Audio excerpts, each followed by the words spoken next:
Welcome to the Commercial Real Estate Academy podcast, the podcast dedicated to simplifying the commercial real estate industry for the masses. Each week, we sit down with industry experts to dissect the many facets of commercial real estate and extract valuable lessons you can apply to your business. Whether you're a new or seasoned business owner or investor, the Commercial Real Estate Academy podcast will be your go-to resource for all your commercial real estate needs. Now, here are your hosts, Raphael Collazo and Jeff Walston.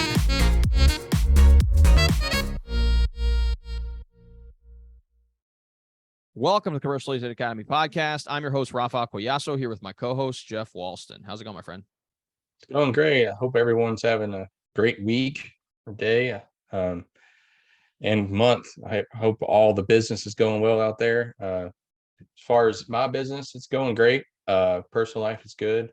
I'm excited for Raphael's upcoming wedding. It seems like it's next week, but it's kind of a couple months away. But other than that, I'm ready to go. What about you, Raphael? How's it going over there? Oh, it's going great, man, really. And you're right. The wedding's upcoming, and probably by the time this episode goes live, it'll be, wedding season for us. So, we're very excited to celebrate with you and everyone else. The wedding is in Puerto Rico. So it'll be a nice, quote unquote destination wedding, even though Melanie's whole family's from there and half my family's from there. It'll be a kind of a mix of people, which will be really cool to see, and we're really excited to celebrate with everyone. But speaking of just a great time and good discussion, we had a phenomenal conversation with Michael Arnold, Vice Chairman of Tenant Consulting Group.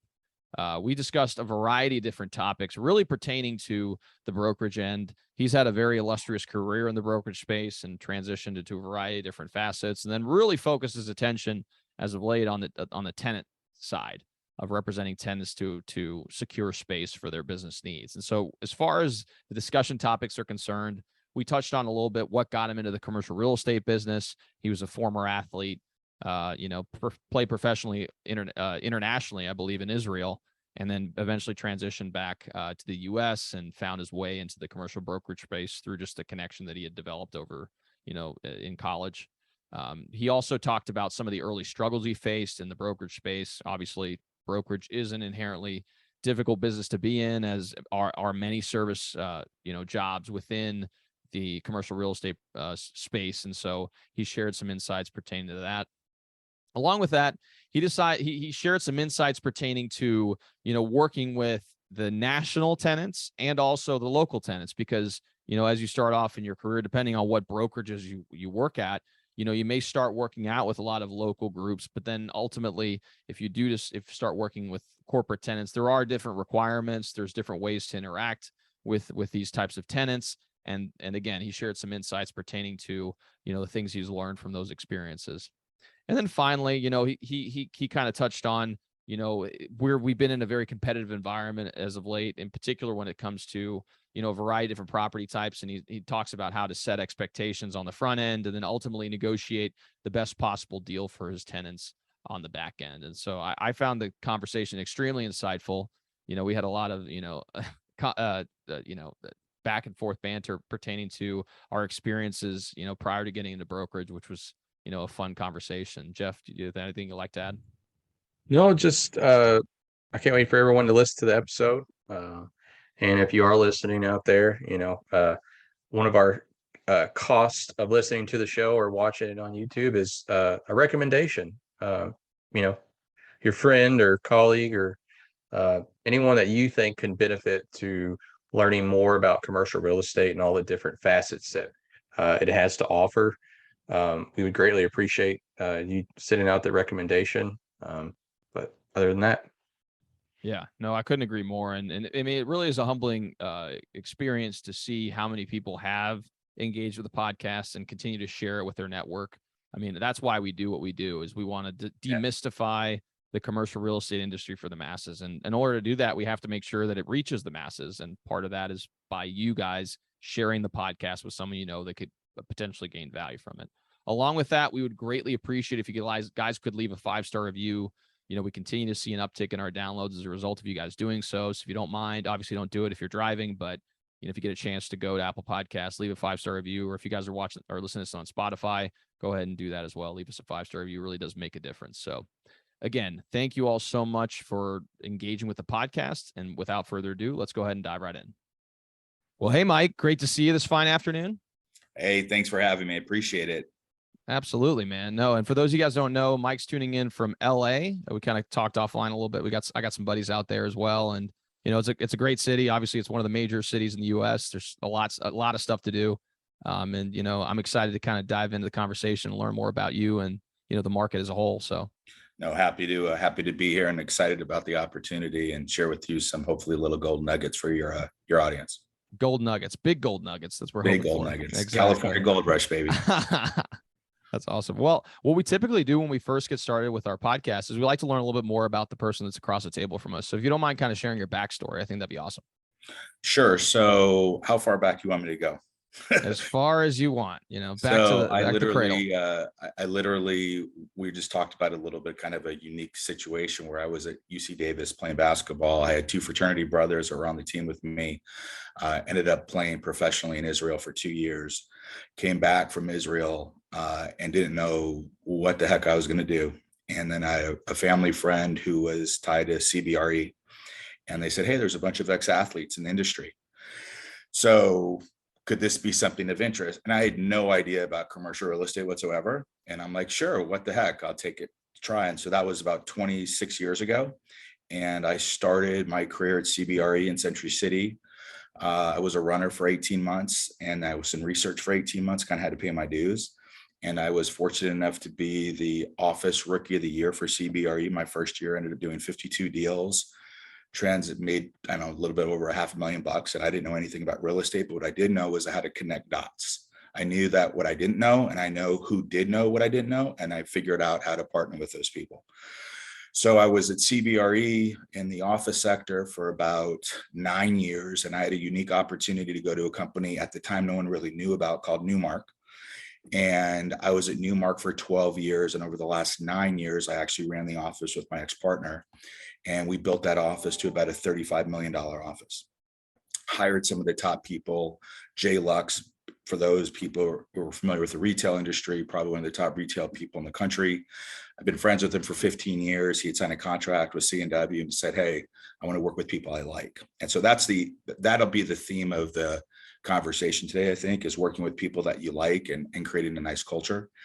So I was there for 12, then had an opportunity to come to NAI Capital and join this organization, which was a little bit more entrepreneurial, in my opinion, and also be a part of NAI Global and kind of build their national corporate services platform, where I'm the vice chairman of national corporate services for office in our elite corporate services group. And I'm our executive vice president and the founder of what's called our tenant consulting group here in LA. And I've been doing that here for the last 6 years.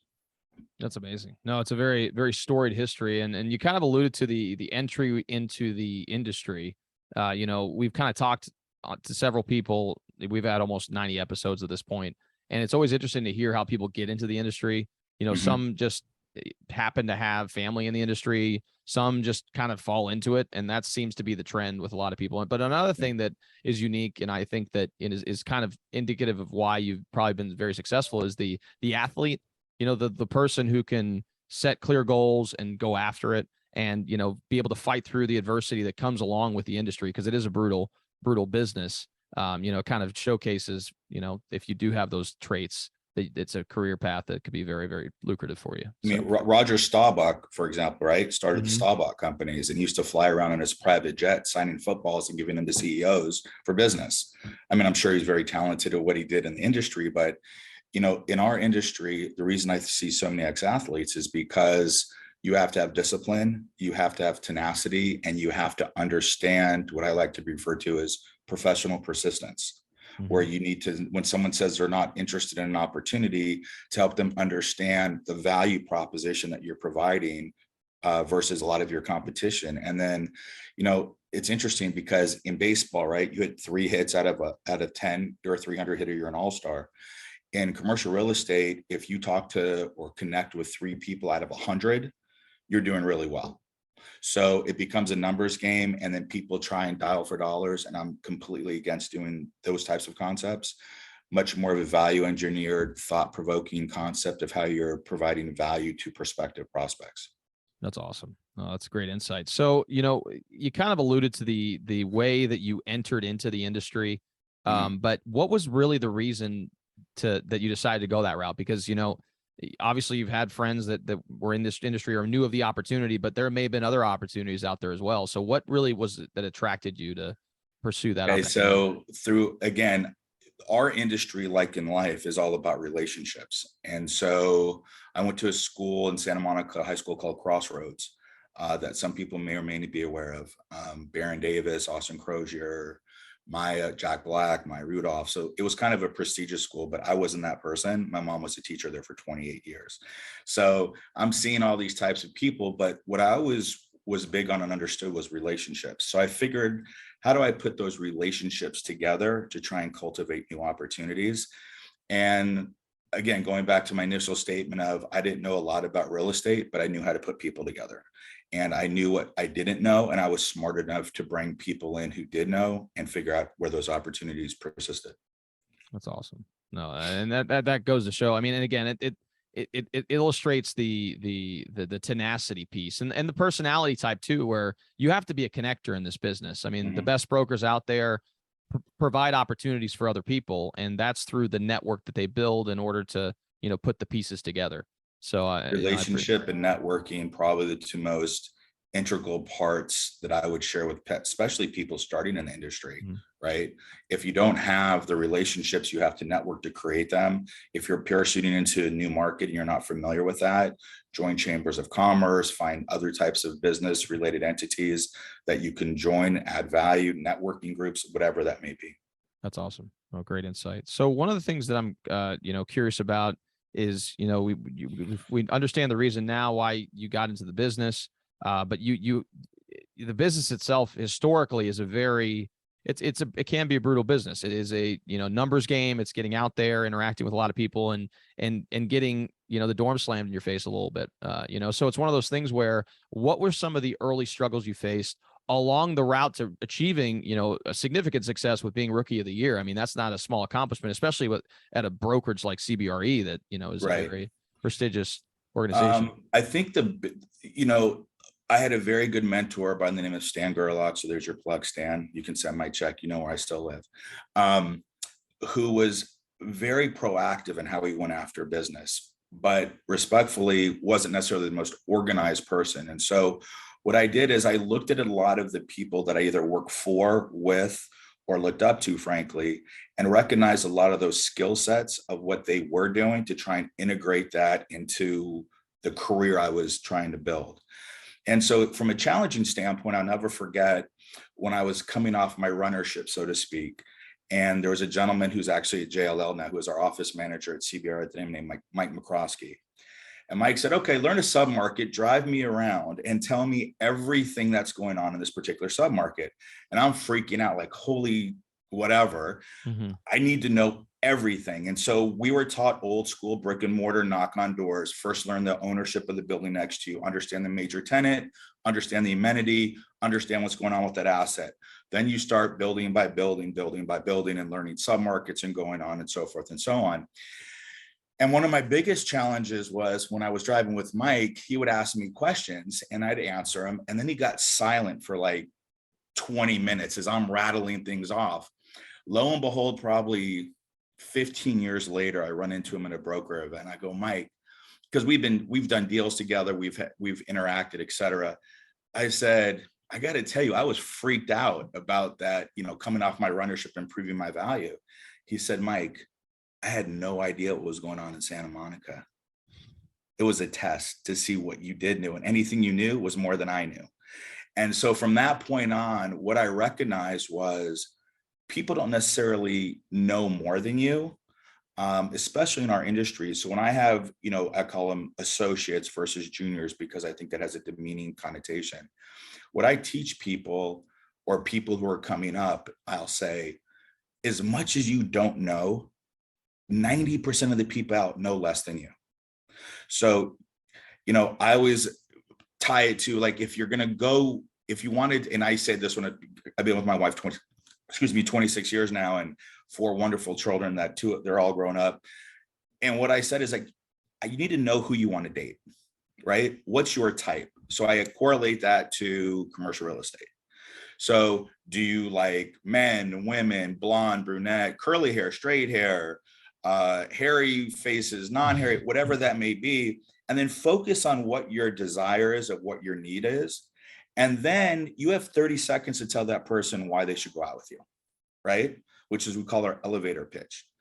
And it can't be corny and cheesy, like, oh my God, whatever. It's got to be specific and unique to have the opportunity. And frankly, that person could be having a bad day. It may not be you, it may be them, right? Like, oh, I'm not interested. Well, what aren't you interested in about? Learning how to save money for your firm, or creative opportunities to create some workplace efficiencies that are going to value engineer you out the opportunity to generate more revenue for your business.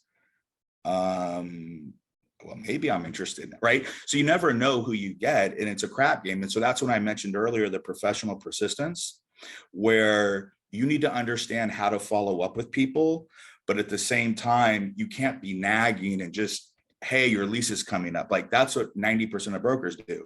And in my opinion, that becomes much more transactional, and it's not the relationship building. And I talk to people that are 3 years, 4 years with the lease expiration, but I'm building the relationship and I'm gaining trust. And when someone trusts you, they're going to work with you.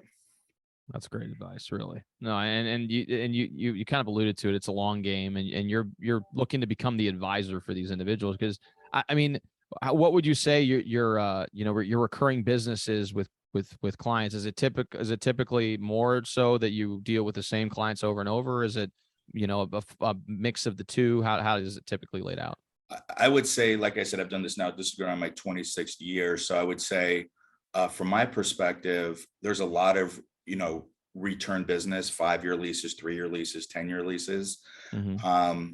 I would say I was just fortunate enough to do an expansion in COVID with a law firm that went from 17,000 to 33,000 feet with one of the most high-profile litigation attorneys in all of Los Angeles, who's 75 years old, and he's like, I want to do a 15-year lease. And the unique part for that was, hey, here's a guy who is one of the top people in his profession, who knows that we're going to come out of COVID. And it was really interesting because he was valuing how he was using his workplace to generate revenue versus somebody going, well, if I'm more efficient and smaller, I can save money.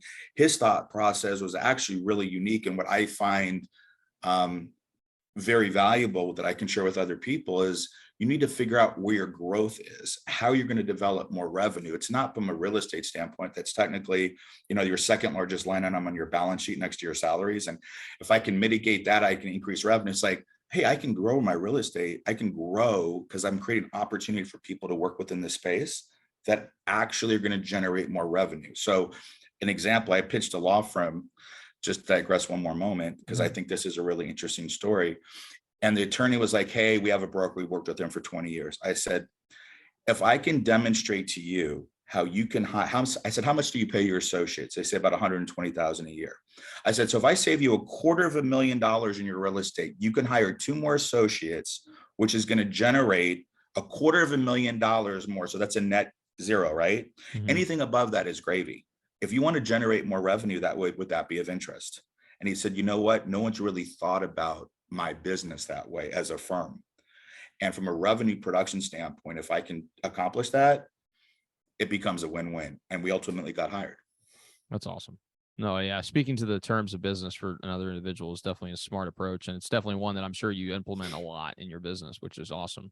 So yeah. One of the questions I had was, you'd mentioned you transitioned away from, the previous place you were at now to really taking on a more of an entrepreneurial endeavor with on the tenant rep side. So what made you decide to, kind of focus on that? Because, there is obviously different ways. There's landlord rep, there's tenant rep, there's, the buy sell side. So why tenant rep, especially in this particular vertical? Well, I always found that there was at previous firms, without going into the names, because whatever works for certain people works, I always found like there was a conflict of interest, and there's a fiduciary responsibility that an advocate has or a consultant has to their client. And regardless, and I'm sure a lot of people will disagree, that most brokers who represent both parties get what? More fee. At the end of the day, are you looking out for your pockets or are you looking out for your clients? or dresses, whatever it may be, right? And so from my perspective, I always said, hey, if I'm looking to the person to my right and like, how do we figure out where we're going to make this deal versus that person not knowing the leverage I'm creating at multiple opportunities for my client, that's the value that I'm adding because I'm not leaving a nickel on the table. I'm extracting everything I can for my client. And if that, so be it, pisses somebody off, it is what it is. But my fiduciary responsibility is to negotiate the best terms for my client and the most immediate cost savings for them. So a lot of people say they do both. Oh, I know I can get to the bottom line quicker. Well, the reality is, and let me ask you this question. It's like, oh, I can do both. But like, if would you let the prosecution and the defense represent you in court? No. Then the flip side to that is, oh, I have a heart condition. I'm going to go see a podiatrist. He's a foot doctor. He's a doctor, right? No, you want to go to a cardiologist who specializes in your heart. I'm the cardiologist. That's great. No, that's a good point because you're right. I mean, in a situation where you're representing both parties, that gray area occurs. And here in Kentucky, that you can operate as what we call a dual agent, which Right. I'm not sure if that's the case. In It California, 100%. It happens here all the time. It happens all the time. So Yeah. and that's very common here. And I've been in that situation twice before, and both times I felt kind of odd about But it. you just said the optimum. You're like, I kind of like you're doing the right thing ethically for your clients. And again, I think in tertiary or peripheral markets, the ability to be specialized becomes less prevalent because you have to be able to do more things. Mm-hmm. But the dual agency, like you hit the nail on the head. You just are like, So if you don't have to do that and you're really looking out for your client, because I know people on the other side and they're like, oh, I'm doing both sides. Like I'll ask the broker, hey, you know what? You're saying, oh yeah, it's not, the space isn't available any longer, right? And I'm like, okay, so are you an escrow if I'm representing a buyer to acquire for the corporate headquarters? Or is space off the market? Oh yeah, it's off the market. We're going to leases. Oh, just out of curiosity, was there an outside broker? Not just your firm, but an outside broker? It's really none of your business, right? That doesn't really happen to me, but it's happened to some of my associates. Because what I'm trying to find out is, are you really doing what's best for your client? Or are you really doing what's best for yourself? Right. Okay. So at the end of the day, if you're representing both sides and it's the best deal you think you're doing for your client, God bless you. But the truth of the matter is 9 times out of 10 is probably not. Yeah, no, I agree with you. And like I said before, I've been in that situation twice before, and I probably won't put myself in that situation again. Worst case, if I have to refer it out, I'll do it. But again, it's just one of those things where it is a gray area, and I don't personally like operating in the gray areas. So, I appreciate the feedback that you provide on that front. One thing that I thought I wanted to talk about a little bit with you is, you operate in a market where there are a plethora of multinational corporations, and then also some very successful local businesses that maybe aren't, all over the country. So in the case where you're representing, either one of those individuals, what are some of the nuances and maybe some of the differences that you approach the process with, to kind of navigate those waters? And by the way, it's not like you just threw me a watermelon. We talked about this before, but actually you hit the nail on the head because that's really important. Typically what I like to do is represent companies that have anywhere from 10 to 20% occupancy within a particular asset. The reason being is when you start to look at a landlord, right, you want to align your client's goals and the landlord's goals. So many times I see brokers advocating for their clients, but the landlord who has institutional responsibilities, debt service, the way they have to underwrite assets, et cetera, and those goals don't match. So what has that broker done? He's just wasted all the time for his client because he doesn't understand the financial motivation of those landlords. So from my perspective, time is money. So if I understand what the goals and objectives are for my companies that I'm representing, and I can align those with the right landlords who are maybe more entrepreneurial or institutional in certain circumstances where they can provide a higher TI allowance, et cetera, then I'm actually doing my client a favor by making sure that I'm aligning those goals and objectives, right?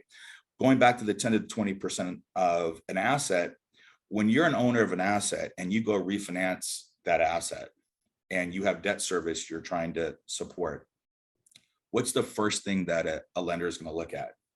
What's the income on that asset, right? Now, if my tenant is the 800-pound gorilla, whatever the comp is they did in the market, and if that asset has debt service that's maturing in the next 3 to 4 or 5 years, my lease has significant impact to the bottom line and the way the lender is going to look at the owner of that asset. So regardless of whatever the comps are, now the value that my client has becomes 800-pound gorilla. I'm going to get way more in concessions. I'm going to be able to understand the net value, not because we do mostly full service gross leases out here in Class A traditional office space, but I'm going to reverse engineer and back out and get to a net basis to figure out what the true cost is, and then get the landlord maybe a 3 or 4% spiff on whatever that is, because they have to make something on it. But guess what? You're not making it on my client. You can make it on all the other tenants, but you're not making it on my client. That's awesome, man. And you understand the other party. And I think that's part of the negotiation play as well, is really clearly understanding who you're about to negotiate with and understanding what their current situation is, and then reverse engineering to propose something that, speaks to all the different questions they may have in their head, because ultimately you're advocating for your client's best interest. And correct. I mean, that's the knowledge play, the knowledge piece that you kind of now, if I spend all this time wasting time, I say wasted because a lot of times brokers move so fast, they don't consider what's the next step, so to speak, on how you're going to facilitate that transaction to the best of your ability, to the best of your client. So you could say, I'm trying to do this deal. Guess what? Your client gets frustrated. You get frustrated. You get heading your head against a wall. Like, this was a lose-lose proposition to start with. And the only person responsible for that is you. Yeah. And I'll be honest, that still sometimes happens to me, where I'm trying to put a round peg in a square hole, where the landlord is like an institutional player. Like, especially here, we have a lot of, for a lot of our retail centers may be owned by some large REITs or whatever else. Mm-hmm. And so, I may be representing a local client. I'm at a boutique firm, and it may be a solid local client, but then all of a sudden we're going through this route, trying to put them into a space, and they send us a 55-page lease, and all of a sudden we're like running through this thing, and it's one of those things where even a couple months ago, this is a situation. That's why I'm recalling it from my memory. Is just that we were essentially butting heads with a landlord that just apparently it just wasn't going to be a good fit, but it took me a while to realize, hey, this is probably not going to work, but let's try to see if maybe this other landlord down the street that is a little bit more entrepreneurial, like you said, and we were able to figure out something to make it work. There's other ways, like there's things, I don't know if it's prevalent in your market. It's not as prevalent as ours. There's really one REIT that's allowed this, and that's, you talked about different components of leases and value add that we were just talking about a few moments ago, and that's the lease securitization, right? A lot of tenants are like, oh, I have to give a security deposit, or I'll personally guarantee it. Like, to the extent possible, I try and remove any and all guarantees and never put my client in that position, which I'm sure you probably do similar things. A cash deposit in the event of, I know California law, I'm not an attorney, I only play one on TV. The only issue there is, in the event of a bankruptcy, that cash security deposit gets put into the bankruptcy proceeding, right? Mm-hmm. So if I can't give a cash deposit because the landlord doesn't want it, and I'm not going to do a personal guarantee because now my client's going to go, they're going to come after me personally. What are the other avenues to securitize the lease? So there's really two other avenues, right? There's a letter of credit, which you have to go collateralize against an asset to get a loan from a bank. And it makes it real simple. In the event of certain mechanisms being hit, that default, then the landlord gets paid directly and you have to fill your letter of credit again, right? Or there's something called an surety bond. So I don't know how familiar you are with that as well, but a surety bond essentially works in the same capacity of a letter of credit without the collateralization against an asset, where it's underwritten by the life companies. And they basically look at the value of the, if you will, the tenant for their P&L. And then we'll look at it and go, okay, we're going to provide you this bond that works in the same capacity as a letter of credit, but it's going to cost you anywhere from 2 to 10%, where a letter of credit is going to cost you 1.25%. But again, for newer entities, technology companies that don't want to tie up that cash, the surety bond becomes an interesting mechanism. And a lot of people aren't familiar with it. So again, when you're newer in the business, or you're trying to create value, having general understandings of different various ways to securitize an asset, and bring in somebody who's smarter than you, right? If you're not that experienced, to help go win that business, having those little nuances or gold nuggets, as we called them earlier, is going to be a huge benefit for you.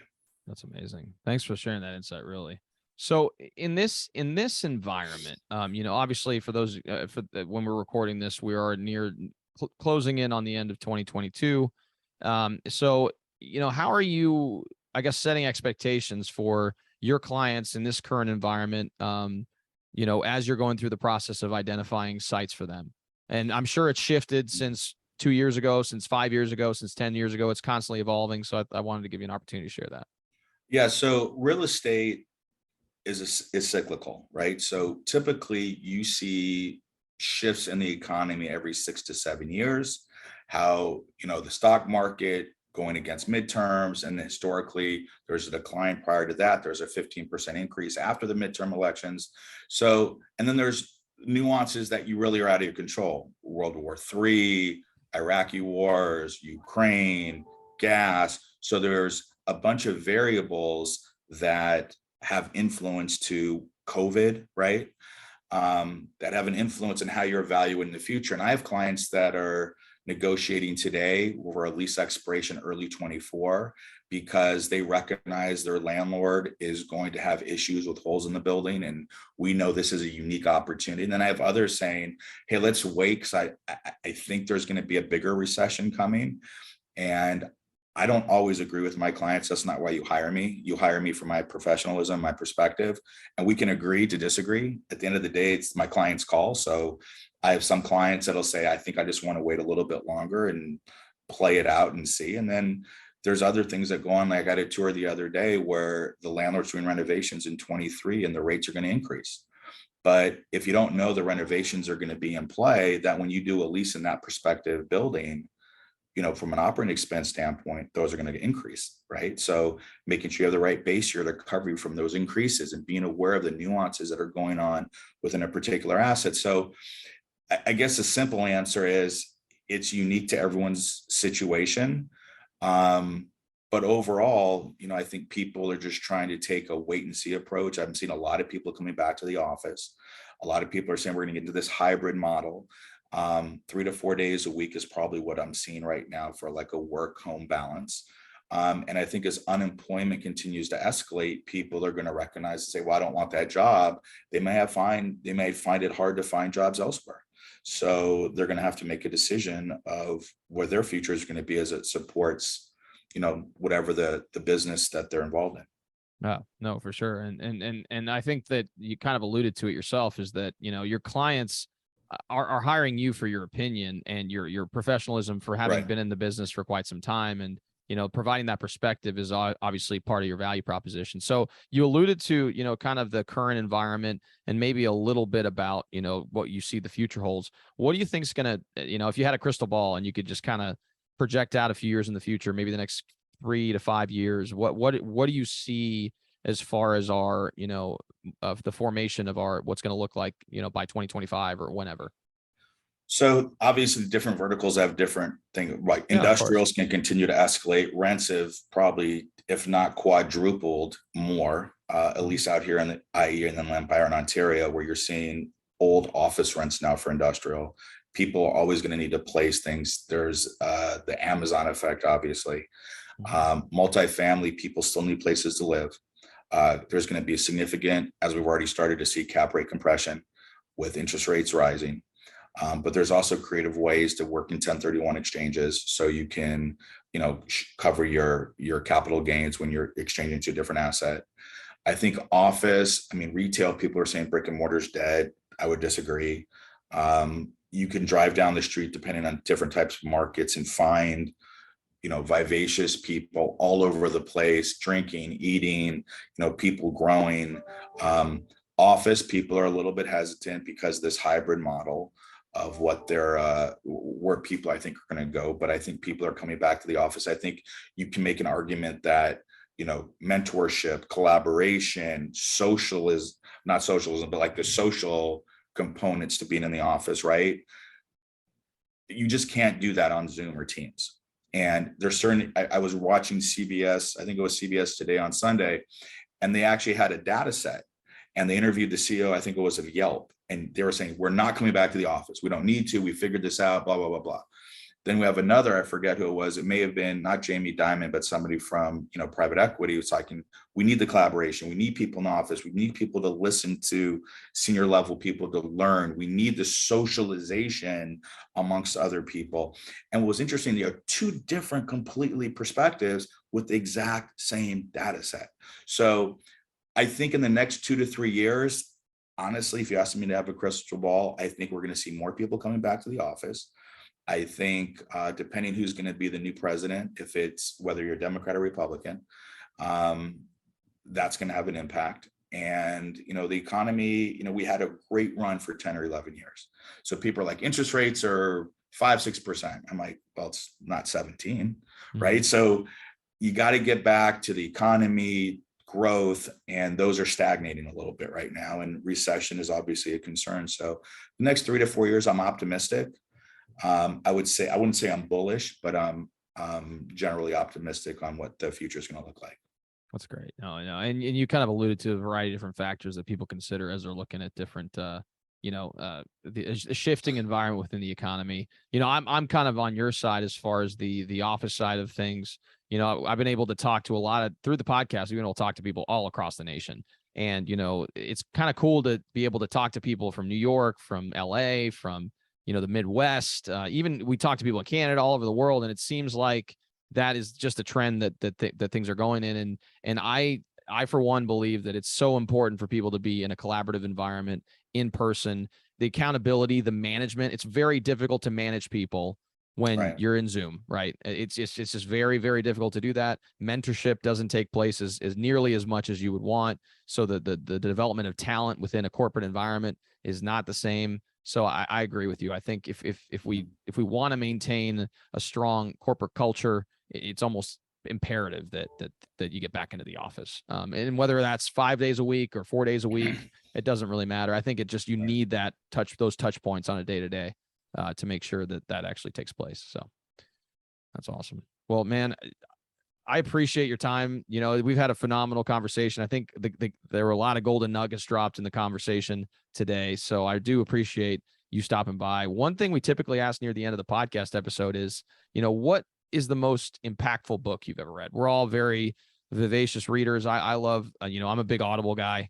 And I love all different types of books, not just real estate related books. Actually, the most impactful books or articles or whatever that I've ever read are unrelated to real estate. It's just more so the mindset shift for me that kind of took me down a different path. So, what was one of the books, or maybe even like, or an article or something that you consumed that just kind of gave you that mindset shift?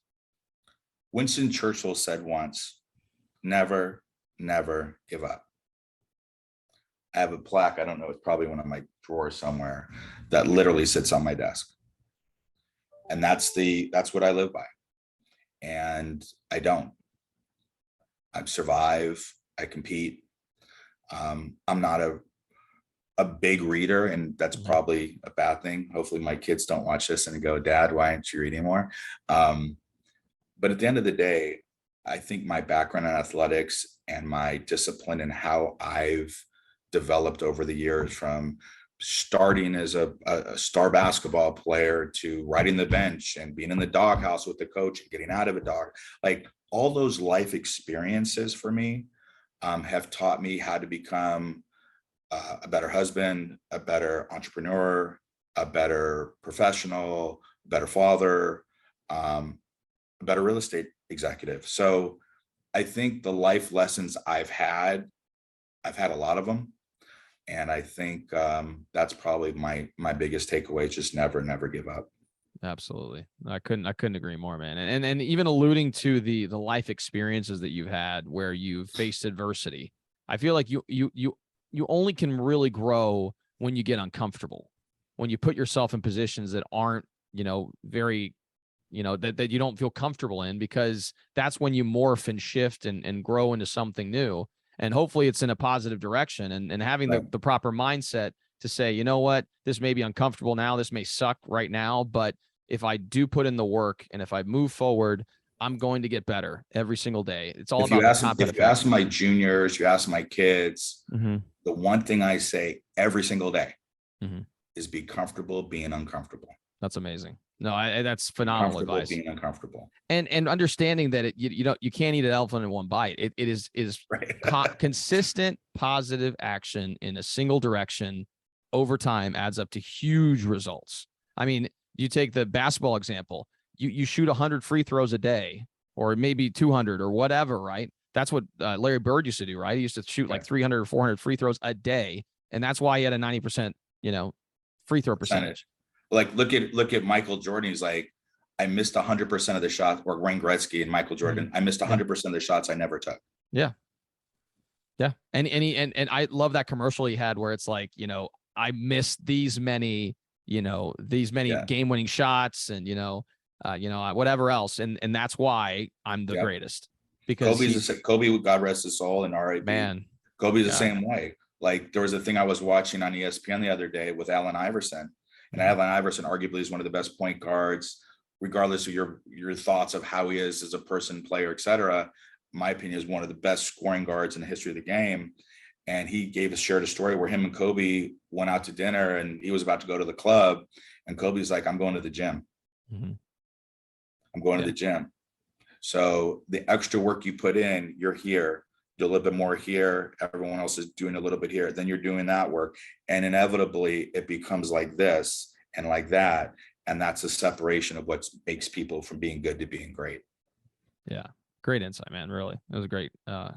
Thank you for having me. I appreciate it. We obviously greatly appreciate your time as well. And one thing we typically do at the end of the podcast is we have something called the Commercial Real Estate Treasure Chest. It's a repository of resources that we make available to our audience. And they could be, we have had people contribute helpful PDFs, Excel sheets, really anything that they think would be of value to our audience. So I just wanted to give you the opportunity to share what you're willing to contribute today. You guys, are you familiar with the program analysis? I'm not sure. No. So pre-program analysis is really typically what architects do, but I've done this long enough. It basically helps a client understand what their needs are by breaking it down on a square foot basis, the way they're utilizing space, including the flow factors, how they operate through in the space. I mean, that may be a piece, if you're not that familiar with that, could be helpful for people. So when they're meeting with the client, go, how many executive offices? What are the size of those offices? Size of reception, size of kitchen, support, common area, and then you figure it and you kind of back into approximate number. So when a client says to you, oh, I need 10,000 square feet. And I'm like, okay, well, how many employees or what's your head count? And they say 50. And I'm going, okay, but if we're using 150 square feet per employee, we don't need that. We don't need 10,000 feet. Oh, I didn't think about that. And then you value and you show them how you come up with those numbers. End of the day, it still could be 10,000 feet, but it's also demonstrating that you're being thoughtful to the amount of money someone's going to be spending. And I think they appreciate that as well. Oh my gosh. Yeah. I'm sure that would be helpful. I would definitely use it because there's definitely scenarios where I've been in similar situations where someone says a certain square footage that may or may not be what they actually ultimately just end up signing. And that's more so just through the process of seeing spaces. But if you could head that off on the front end and kind of showcase your expertise, I mean, that's huge. Save time, save your client time. That's money. Time is money. That's awesome, man. Oh, we really appreciate it. I'll shoot you an email with that information. Oh, absolutely. And we'll include it in the commercial real estate treasure chest as well. So, obviously with this podcast episode, there may be people who want to reach out to you either to do business with you. We also have a good amount of people that are getting into the business or, are across the nation that may have some questions or insights they'd like to garner. How would be the best way to reach out to you? I'll give you the contact real quickly, but it's funny. I had a broker in Iowa from CBRE call me because she saw another podcast that I did with a residential and then another podcast I did with a competitor of mine. Mm-hmm. And I believe in karma. And if you do the right thing and you're going to share information, it's going to come back to you. I spent an hour with her on the phone, right? She's like, I've been at CBRE this many years and no one's actually even shared any of those ideas. So I believe in spreading wealth, helping people out and, wishing people success. And kindness, I think, matters. And the way you approach that is, I think, an integral part of who you are as a person in your business. So if somebody wanted to call me, I'm giving you my cell phone now. Mm-hmm. That's the way, because my wife will say, stop responding to people at 11 p.m. And I'm like, it's just not my nature, but I'll try and do better. 310-694-4550. And the email is first initial, last name. So it's marnold@NAI Capital.com. marnold@naicapital.com. That's awesome. No, for those of you guys listening, I mean, if you guys have any questions or insights, feel free to, again, reach out. I mean, Mike's an awesome guy, so I'm sure he'll be willing to share his insights, and we'll go ahead and include that in the show notes if you guys will listen to this in a podcast format or a YouTube format. So again, Mike, thank you so much for your time. Obviously, we greatly appreciate it. We know you're very busy over in LA, and, you know, it's a great market to be in. And, you know, hopefully things start cooling off a little bit here soon, because I know you guys have been having a lot of pretty big heat wave. But for those of you guys who are listening to this in a podcast format, we would greatly appreciate it if you could leave a 5-star review. It really does make a difference in the reach that we've gotten and the increase in downloads that we received. Along with that, if you guys are watching this on YouTube, we would greatly appreciate it if you can like and subscribe to this channel. It really helps with the YouTube algorithm and ensures more and more people can hear this message and learn about the many facets of commercial real estate. So thanks again so much for tuning in, and we'll see you all next time.